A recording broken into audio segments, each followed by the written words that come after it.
Greetings! Today our lesson is about the breaker block.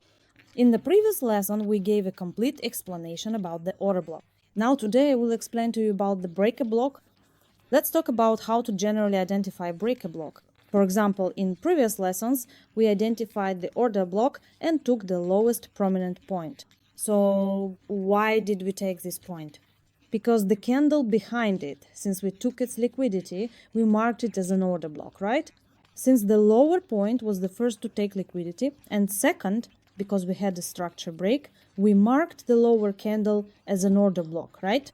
This one is drawn with a wick, you see? I marked this as an order block, right? Now, what is a breaker block? A breaker block is yes, if the pullback at the lower point is broken and if the high at this point is broken, then the candle where the structure break happened is considered a breaker block. So this lower part is considered an order block. And here what do we have? It is considered a breaker block, right? After marking the breaker block, if the price comes back to this breaker block in the future, what do? We can open a position upwards, right? So if you understand order blocks well, it won't be difficult to identify breaker blocks. Because the structure that breaks the order block, that is the structure that breaks the trend, is considered a breaker block for us, right? So when our trend is shifting from downwards to upwards, the order block in the trend that is shifting from down to up becomes the breaker block for us.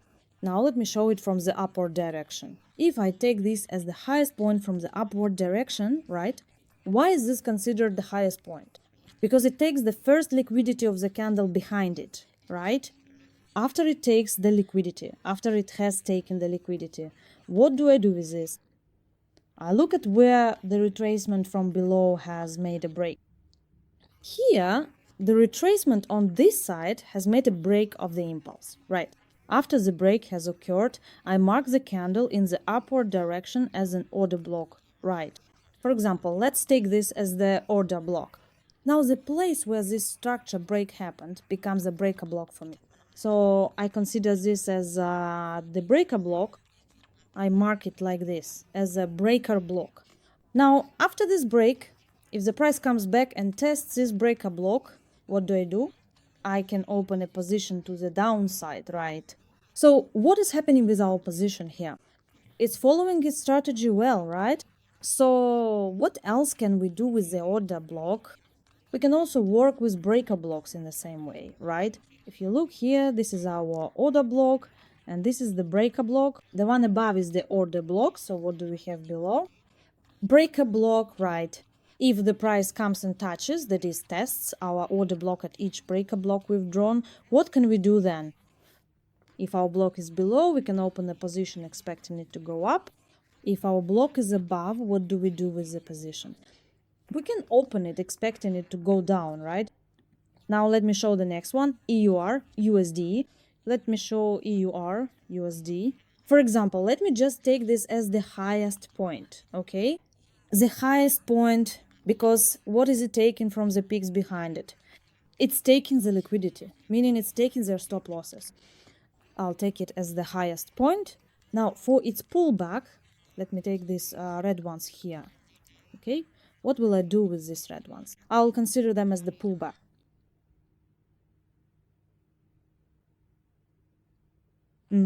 I'll consider these red ones as the pullback. I'll consider them as the pullback. Now, since the previous move broke the structure, what will happen to my setup in the upward direction? This upper part becomes an order block. After that, the area where the structure was broken is now considered a breaker block, right? When the price comes back to the breaker block and retests it, what could I do? I could open a position to the upside, right? So in the future, you can also identify breaker blocks and order blocks like this and practice with them. That is, the price should come and test either the breaker block or the order block, right? Now, let me show you again from here. Here, the stops behind the high peaks have been taken out at the lower point, right? After the stops are taken, this becomes my new lower point. Then here, I consider this as a pullback. The candle that breaks this pullback, the place where the pullback is broken, is this candle here. So this is our breaker block here, right? That is Our breaker block is at this spot. Yes. When the price aggressively breaks upwards and returns to this area, what can we do? We can open a long position, right? Here our breaker block is located at this spot. And what about our order block? It's positioned in the lower direction, right? So sometimes there are moments when we encounter two blocks in the same area, yes. That means we can also combine them with the imbalance, put them together overall, and what can we do? We can do that, yes. Now let me just show it here. Let's take this as our lower point, okay.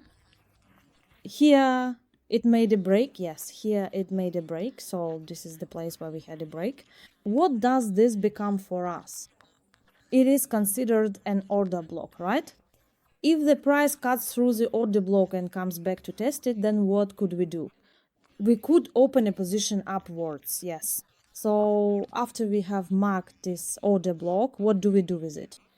We wait for it to come and test it, right? That test could happen from 50% of the imbalance, or it could easily go up from 100%.